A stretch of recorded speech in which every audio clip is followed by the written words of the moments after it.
Le secteur transport interurbain de la zone du 6e arrondissement de la commune de Libreville a fait l'actualité le 20 septembre 2024 suite aux zèles de certains agents municipaux qui exigent le loi aux transporteurs. C'est face à cette situation que Robert Meunier et le collectif des transporteurs ont fait une déclaration à l'esplanade de l'hôtel de ville de Libreville après échange avec la hiérarchie devant la presse. Mission accomplie. Nous avons été très bien reçus par notre partenaire de la mairie, le haut niveau, à qui nous avons expliqué le problème d'un gestionnaire véreux qui sera en train de voler les gens dans le site. Et ce problème a été réglé au niveau du hors-zone.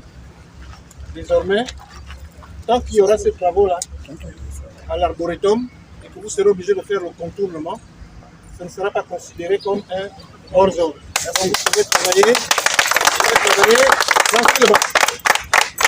Donc il n'y a pas de hors-zone, c'est un contournement qui est dû à un cas de force majeure, notamment les travaux qui se passent à l'arboretum. Et tant que ces travaux vont durer, vous pouvez contourner et sans que ça soit considéré comme un hors-zone. Donc je voulais ici féliciter et remercier l'autorité de la mairie, notamment la direction des recettes, qui nous a bien reçus et qui a traité de manière express ce problème-là. Donc, les dossiers, ils ne sont pas encore venus, ils ne sont pas encore là.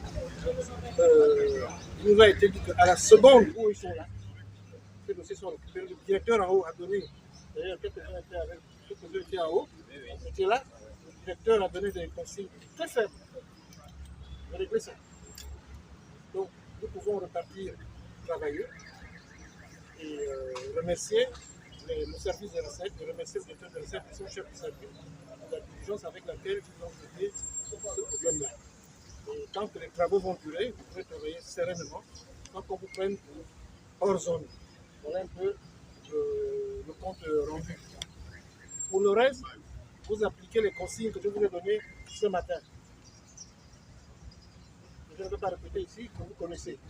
Voilà, parce que vous voyez que lorsque nous sommes unis, nous sommes forts.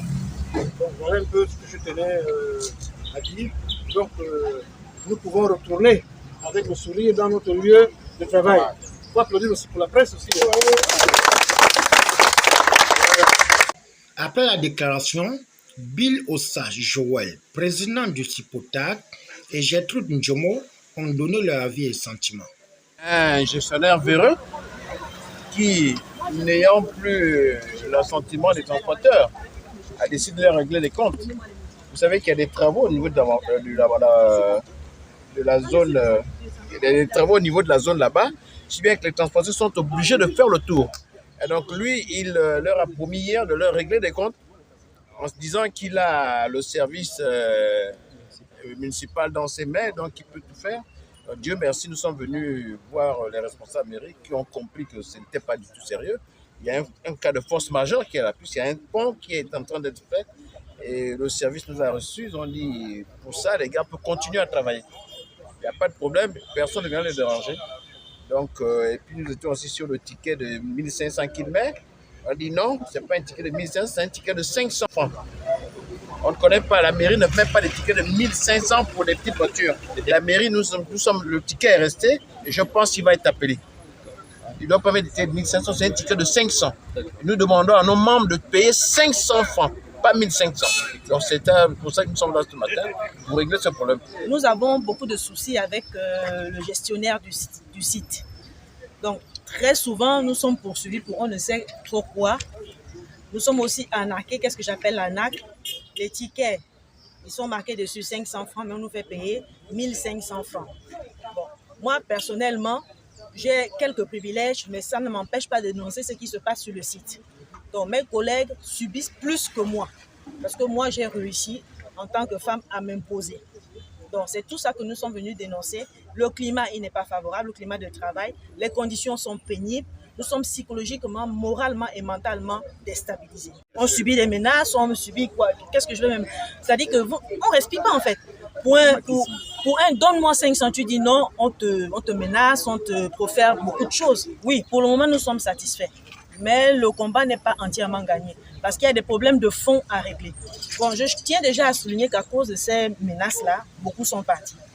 Je fus la première, mais 2 ans après, nous avons atteint 25. Sur ma ligne, nous étions 12. Aujourd'hui, je ne reste plus que la seule. Quand j'ai essayé de me rapprocher de certaines, elles m'ont dit que les conditions étaient inhumaines et qu'elles ne pouvaient pas supporter. Moi, je leur ai dit qu'un être humain ne peut pas me faire quitter mes conditions de survie. Donc, le message que je leur lance, la vie n'est pas facile. Aucun combat ne s'est gagné dans la facilité. Il faut croire, il faut espérer. Nous sommes dans un état de droit et géré par des humains.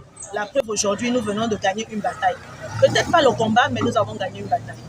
Nous notons que tout est revenu dans l'ordre. Selon Robert Mini et le collectif, qui remercie la hiérarchie municipale qui a été le feu dans les brefs de lait.